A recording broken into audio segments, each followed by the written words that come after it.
welcome to today's episode of News Updates on SPB TV Africa. I am Kenneth Nzemeke. With me in the studio is... I'm Brilliant Sakachuku. Thank you. We want Obiano to account for 42 billion naira security votes, Efcc. The major reason Efcc arrested the immediate past governor of Anambra State, Willie Obiano, has emerged. Can you give us an insight into his arrest and what is actually going on? Yes, from all indication, EFCC arresting Obiano, the past governor of Anambra State. Yes, having been arrested is one thing. Being found guilty is also another thing. Yes, because he has to defend himself and how he has spent so far the so-called money. I think they have to take him to court. So if he really is guilty, he faces the consequences of his of misappropriation of the money. For now, it's just accusation. So for now, it's just accusation and the media hyping and all of that. But it's also a high time that most of all these governors start to live up to their expectations. That after your tenure, whether 4 years in the office or 8 years in the office, there is also a day of reckoning, a day of accountability, where you are going to be held responsible for the 8 years and what you have done in the office or in your office after your duration in power. Yeah. Yes. So for now, I think it's actually a day of accountability and reckoning to the past governor of Anambra State. All right, thank you. Why I gave Obiano's wife a dirty slap, Bianca Ojuku opens up. The wife of late Biafra leader, Bianca Ojuku, has opened up why she had altercation with the immediate past governor's wife. So what's your take on this show of shame that has played out? Yes, from all indication, you just said that it right, and it was actually a show of shame to top ladies that are supposed to be a role model to upcoming ones, and not minding their position they occupy in the society, the reverences and honor and all of that. And in the person of Bianca, the wife of the ex. The immediate past governor of Anambra State. Not really immediate past governor. Sorry, the Biafran leader. Yes, the Bianca Ojuku. Yes, she, at first and foremost from his narration so far, I think he at first showed modesty by comporting herself after the former first lady approached her and all of that. But anyway, being human, she couldn't hold to that reasonable extent, and she resorted to self-defense. Okay. Now, but that was really an embarrassing one to Obiano himself as a governor and the governor's wife, because the governor's wife is supposed to have respected the husband good enough. But why is she claiming self-defense? Yes, she claimed self-defense in the sense that he said the woman was, first and foremost, verbally assaulting her, calling her sort of names. According to her, she said unpretended names. So that is the point of the height of, derogations and defamations of personalities and all of that. So to me, Bianca. Yes, Bianca, like a woman and every woman, maybe she became quite emotional and all of that. But the wife of the governor himself didn't do well. You should have respected your husband. You should have respected your own self. You should have respected Igbo people, Anambra people. You should have respected Nigerians. So in such an honorable occasion, doesn't demand a certain level of condescending to that lowest ebb. So it's actually a very gory and terrible scene out there in Anambra. So I believe they can actually compose themselves right now and come to the media and apologize to the people of Nigeria, to Anambra and Igbo. So, but it seems they brought out their private issues. That's what maybe they had private issues and now they just displayed everything in That's what it seems to be. That's what it seems to be. But whatever issue they had in the past, I believe they shouldn't have gotten to that level because it is never expected of that kind of high-class women in the society. Right. APC governors draw battle line with Aso Rock Aba.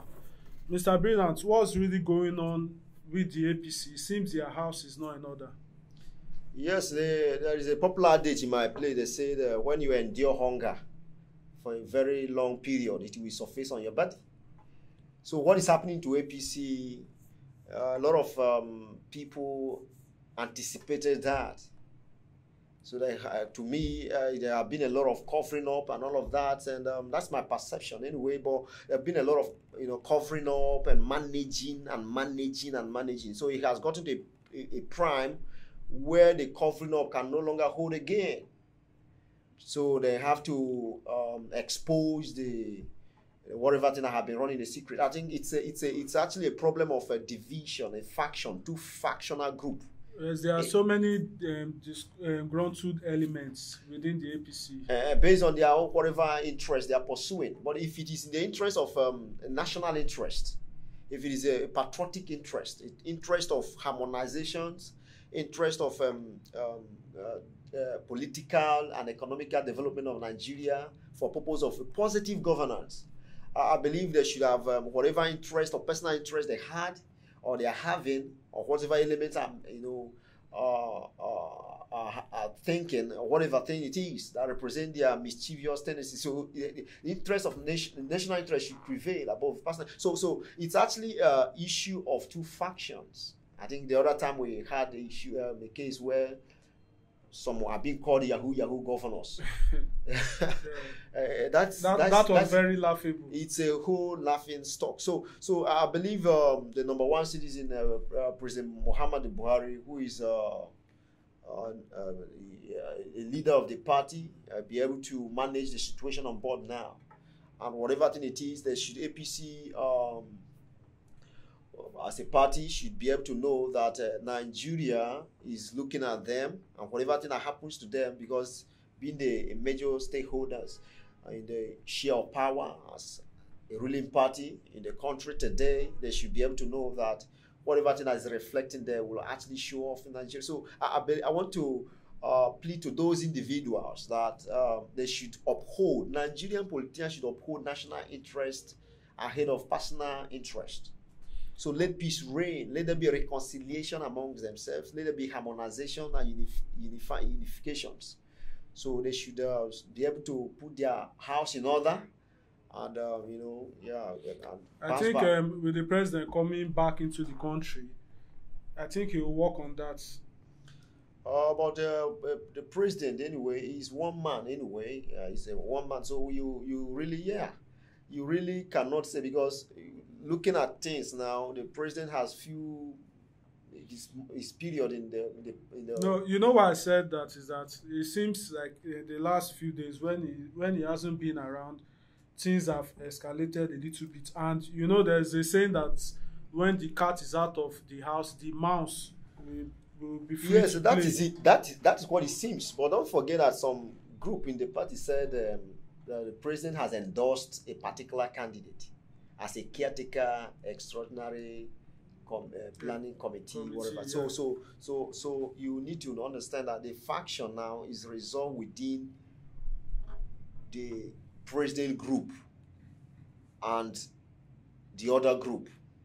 We have the progressive governors forums, APC progressive governors forums, and we have those they call the cabals, the cabals, in the cabinet of President Muhammad Buhari. So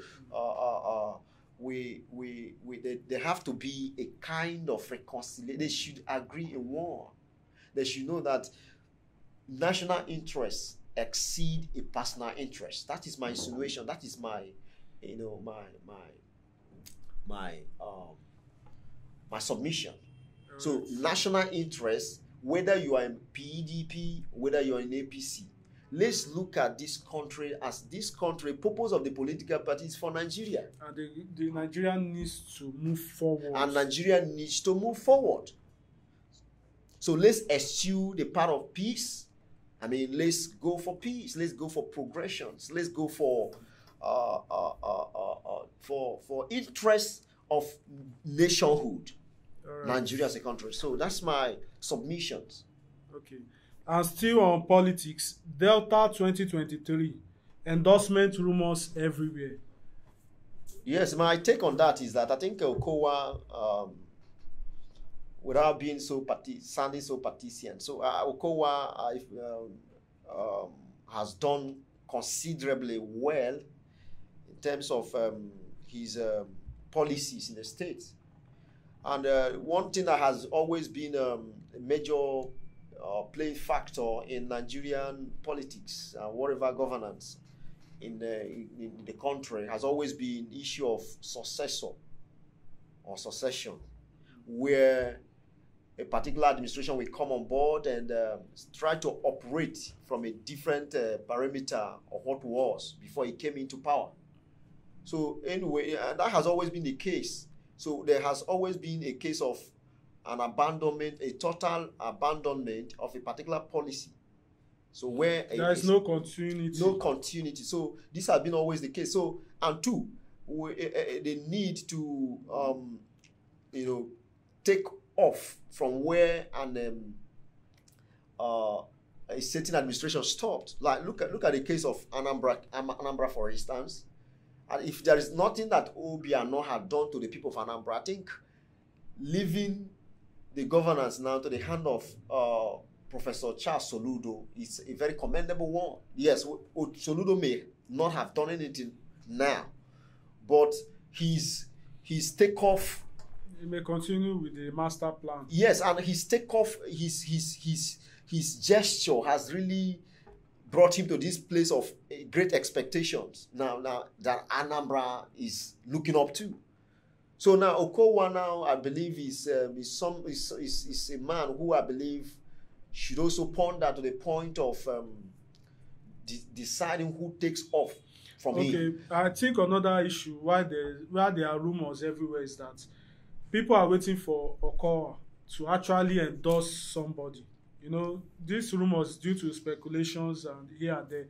So don't you think if Okowa just outrightly tell his party members that this is who I endorse, don't you think it will help to stabilize these rumors within the party? Yeah, that's what it seems to. But in obvious cases, you see, this doesn't really work that way because, first and foremost, and his administration has really not elapsed. Yes, he's getting to that extent, but he has really not have come to an end. So now, making that move now will really jeopardize a whole lot of things. Okay, and which he himself understands. So, however, I think there's a place where he can actually give a fair ground for each aspirant to participate and prove themselves. Bring your credibility, bring your credentials. What are your policies? What are your programs? What are your ideology? What are you coming into play? Let's see your competence. Let's see your competence. How far can you do? What can you do? What do you have to offer to the state? So now too, and it's also not a place of I think this godfatherism where you think you can actually single-handedly bring a particular person to come on board. You know, what about if the person that him, the governor, endorses is not whom the people or even the party or some other stakeholders have in mind. And so it's something that requires a very, very great consideration. So I think Kowa now, to me, it's actually he knows himself. He has been in the politics for quite some time, so I have some experience. So to my advice to the aspirants is you stop coming to the media, start trying to create some things. Just come on board, sell yourself to the people, yes. Even prove yourself too. Because we have some numerous cases where some candidates just emerge from nowhere and they really don't perform up to the expectations and all of that. So, okay. Lastly, on sports, Eguavon selection worries sport journalists. Why are sport journalists worried about his selection? Yes, he's. I think the issue of players and their current form, knowing the kind of game that is on board. We're talking about a qualifiers match, which is an important which is match, very, very crucial. Considering how Nigeria crashed out of the African Cup of Nations. Exactly. So it's something that you really don't have to gamble with. You have to be very sure that you know the players that you're picking and taking to the competition are viable ones who are judging from their current form and fitness. So it's a very, very crucial match that you don't really need to play game with or gamble with. So I think we have had about 3 players that made up the list.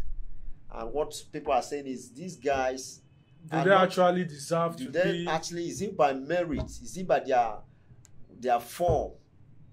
What criterions? What are the things that qualify them to be part of the team? The Super Eagles. Okay, so what actually qualify them to be part of the team, judging from their current form? So, but I think Guavo himself, maybe let's see what he's coming up with, what formation is actually coming up with. Okay, before we actually nail him too. And don't you think all this meddling, journalists meddling, people from the Ministry of Sports, NFF and the rest, they are meddling? Don't you think it will bring like distraction to him?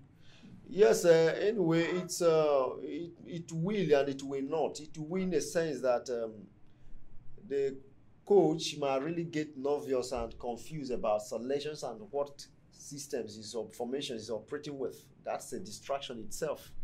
And also the players too, because by the time you don't have confidence in players, they possibly will lose confidence in themselves, and that will overall affect their performance in the match. But in the other way around, is also a call for caution too, because it's like taking precaution. It's like they say to be forewarned is to be forearmed. So in the other way around, where you see a constructive criticism like that, a good coach with a technical prowess can actually, take a diversion, the advice into consideration, and be able to come up with something that is really great. So I believe right now Guavo should be able to put his this thing in touch and be able to come up with something great. All right, thank you for that. We in Nigeria will have a great expectation with him. Yeah, we really expect a lot from the Super Eagles. That's it. Thank you for watching today's episode of SPB TV News Updates. Please do not forget to like and comment on our social media handles. Please do subscribe to our YouTube channel, SPB TV Africa. Click on the bell for more notification. Click on that bell. Thank you. I'm Kenneth Nzemeke.